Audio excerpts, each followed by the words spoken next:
Hello viewers, నమస్తే. Welcome to our channel Meena's life style. ఈరోజు నేను చూపించబోయే రెసిపీ బియ్యం నూక ఉప్మా. చాలా ఈజీగా చేసుకోవచ్చండి.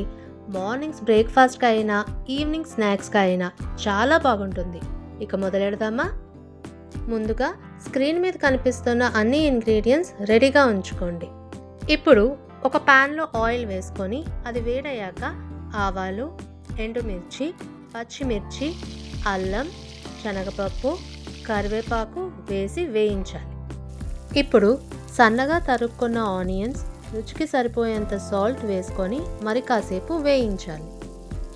ఇప్పుడు 1 కప్పు బియ్యం నూకకి 3 కప్పుల నీళ్లు వేసుకొని ఎసరు బాగా మరిగాక బియ్యం నూక వేసి ఒకసారి కలిపి మూత పెట్టుకొని సన్నని మంట మీద ఉడకనివ్వాలి.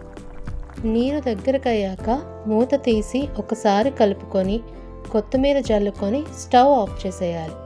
దీనికి కాంబినేషన్గా కొబ్బరి చట్నీ లేదా పల్లీ చట్నీ చాలా రుచిగా ఉంటుందండి.